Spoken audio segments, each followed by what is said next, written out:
En este ciclo de personas que conocí, que tuve la gracia de conocer, quiero hablarles de un religioso, el hermano Roger Schutz, que lo conocimos como Frère Roger o lo conocimos como Roger de Tessé, que es un suizo nacido en 1915, protestante, que estudió teología protestante justamente en Estrasburgo, ¿no es cierto? En esa partecita que ha sido un tiempo de Alemania y un tiempo de Francia, actualmente es francesa.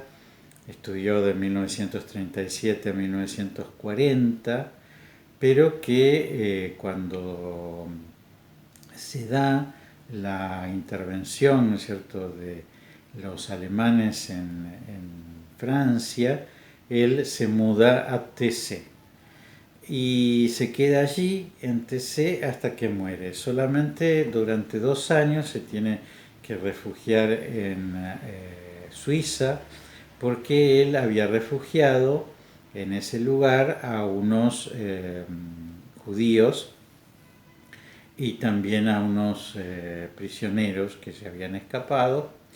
Pero en 1944 vuelve definitivamente a TC, donde se dedica a una vida de oración y de trabajo. Y en 1949, con otros 7 compañeros, comienzan a vivir comunitariamente, hacen la comunidad de TC y lo eligen a él como prior.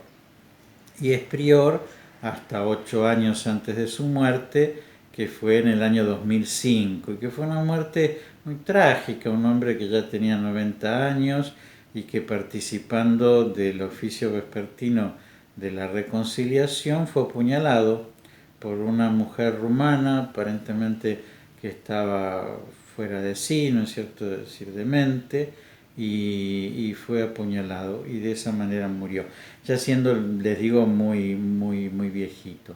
Bueno, hoy esta comunidad tiene 100 integrantes y los miembros son tanto católicos como ortodoxos, como protestantes. Viven juntos, provienen de 25 países y viven solamente del trabajo, es decir, no pueden tener ningún patrimonio ni aceptan tampoco donaciones, por lo menos donaciones de una manera estable, ¿no?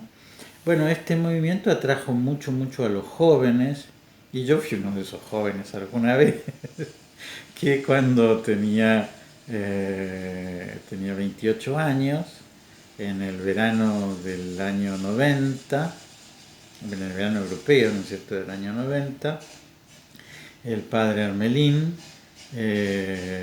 nos invitó a José Dabusti y a mí, que nos habíamos ordenado diáconos hacía unos días, a iniciar un largo viaje en auto que nos llevaba de Toledo, donde nos ordenamos diáconos, a Roma.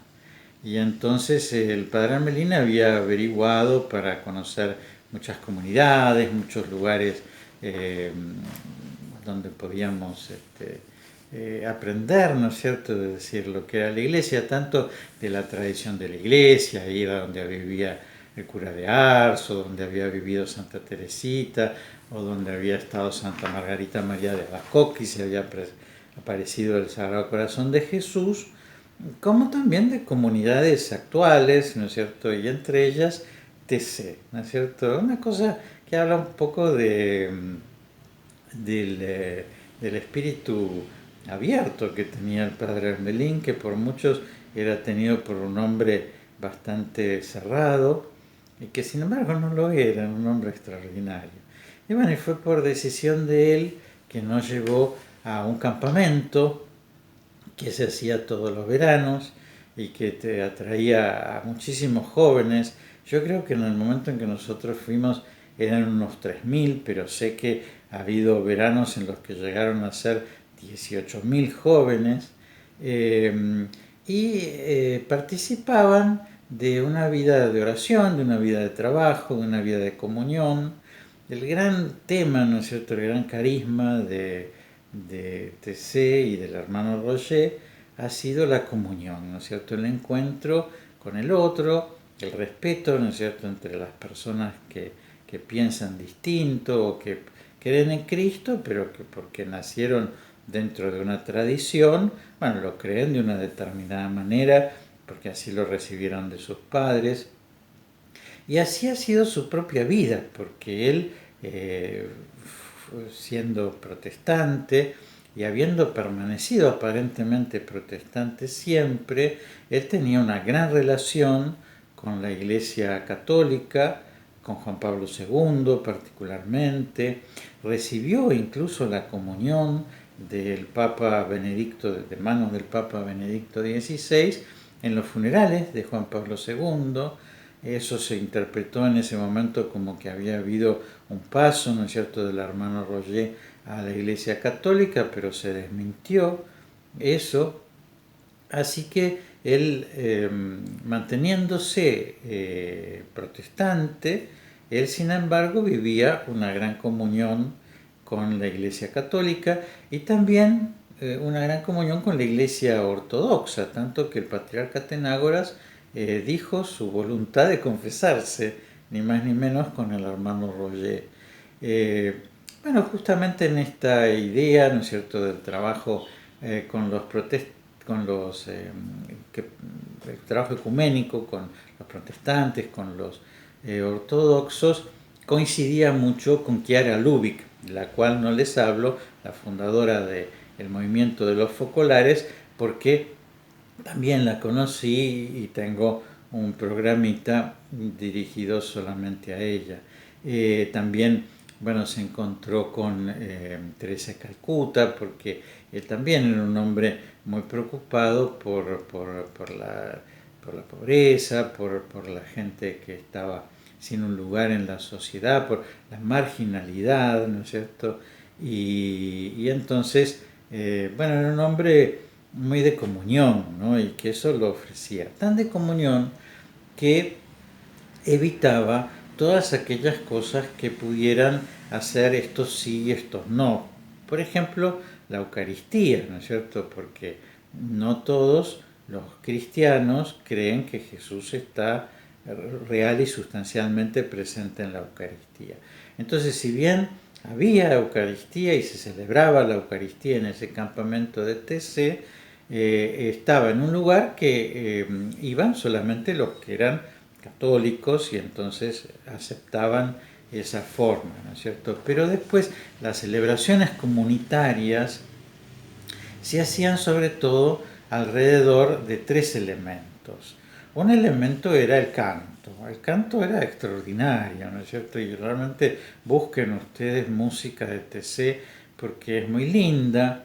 Es decir, es siempre una melodía muy sencilla, muy linda, muy armoniosa, muy repetitiva, ¿no es cierto? De tal manera que uno no tiene que hacer un esfuerzo por aprenderla, inmediatamente puede seguirla, puede participar, no necesita una gran voz para cantarla, se traduce a muchos idiomas, de tal manera que la misma ejaculatoria se va traduciendo a distintos idiomas y entonces todos los hombres de todas las lenguas pueden participar en esa misma oración. Y después el texto siempre es un texto muy sencillo, ya les digo, al modo de una ejaculatoria, de una frase tomada de un salmo o tomada de la Sagrada Escritura, que se repite constantemente. Me parecía como algo, yo era muy jovencito, ya les digo, no era ni sacerdote, pero me parecía algo novedoso para lo que yo había estudiado y para lo que yo conocía hasta ese momento, pero por otra parte el clásico, ¿no es cierto? Es decir, muy sólido, porque ya les digo, era una melodía muy correcta, ¿no es cierto? Muy linda, y que justamente eso enseñaba una forma de oración, ¿no? Es decir, presentarnos ante Dios repitiéndole las misericordias del Señor, cada día cantaré, y hacerlo una otra vez, hacerlo en uno y otro idioma. Algunas veces los textos también eran en latín. Después el segundo elemento era la luz. son elementos universales, es decir, podemos tener alguna diferencia en alguna cosa, pero evidentemente el canto o la luz no producen discusión, ¿no es cierto? Entonces la luz como un signo, ustedes saben que en la luz hay dos simbologías. Una es la luz que viene de lo alto, la luz extraordinaria, ¿no es cierto? Que es la luz de Dios, ¿no? Algo que no cesa de iluminarnos, ¿no? Y después está la luz que es la respuesta nuestra, ¿no? Que nosotros también somos luz del mundo y que no se enciende una lámpara para esconderla debajo de un cajón. Y entonces eso sería la candela, ¿no es cierto? La vela, ¿no? Es decir, eso es lo que nosotros prendemos como esa respuesta a la luz que recibimos de lo alto y eso es lo que nosotros presentamos. Entonces la liturgia giraba mucho alrededor de esa lucecita que nosotros vamos y ponemos al pie del altar, que nosotros ponemos frente a una imagen. Y como también dentro de las imágenes hay muchos que no aceptan, ¿no es cierto?, la veneración de las imágenes, bueno, él proponía la veneración de los íconos. Ustedes saben que yo hace muchos años me dedico a pintar íconos, según la tradición bizantina, pero en realidad yo no conocía mucho el mundo de los íconos de chico. Había en Toledo pintado un primer ícono, no según la tradición bizantina, sino que lo había hecho como podía, ¿no es cierto? Copiando un ícono, pero con tintas, ¿no es cierto? Cuando el ícono se pinta al temple, ¿no es cierto? Con pigmento aglutinado con huevo y preservado con vino. Pero ahí encontré que se trataba de un objeto de veneración común, ¿no es cierto?, salvo los protestantes que no aceptan ningún tipo de imagen. Bueno, aquellos que aceptan algún tipo de imagen aceptan los íconos fácilmente y ciertamente los ortodoxos lo aceptan y lo veneran mucho. Y entonces estas liturgias de música y de luces se hacían alrededor de la imagen de los íconos, lo cual me resultó sumamente interesante, porque evidentemente hay que buscar algo hacia lo cual atraer la atención, ¿no es cierto?, en el ícono. Y después que decirles que él proponía, ¿no es cierto?, un ícono muy particular, que en ese momento yo no conocía, pero que conocí estando allá, que es el icono de San Menas, y que normalmente se lo conoce como el icono de la amistad, porque mientras que normalmente en una imagen, evidentemente Dios ocupa siempre la centralidad y entonces necesita como, bueno, está Jesús en el medio muriendo en la cruz y está la Virgen a un costado y San Juan al otro costado, o lo que se llama la deesis, que significa la intercesión. Está el Pantocrátor en el medio, que es Jesús, y de un lado está la Virgen y del otro lado está San Juan el Bautista, o qué sé yo, Jesús con los apóstoles, entonces está de un lado 6 apóstoles, del otro lado otros 6 apóstoles, o la transfiguración y entonces está Moisés y Elías, pero siempre Dios está en el centro, porque eso es lo que corresponde. Este icono, que es un icono muy antiguo, un icono pintado en el estilo copto, es decir, el estilo de los cristianos egipcios y con la técnica del encausto, que es una técnica anterior al temple, en donde se aglutinaba no con huevos, sino que se aglutinaba con cera caliente. Este icono tan antiguo, que es una obra de arte que está en el Louvre, ¿no es cierto?, es decir, de París, es decir, que es una obra muy, muy famosa, muy importante del arte copto. Este icono está visto como la imagen propia de la amistad que Jesús nos propone, porque son dos personajes y uno está al lado del otro. Uno es Jesús, ni más ni menos, ¿no? Verdadero Dios y verdadero hombre. Claramente Jesús, porque tiene su nimbo cruciforme, es decir, con la forma de la cruz, con las letras que indica que se trata de Jesús.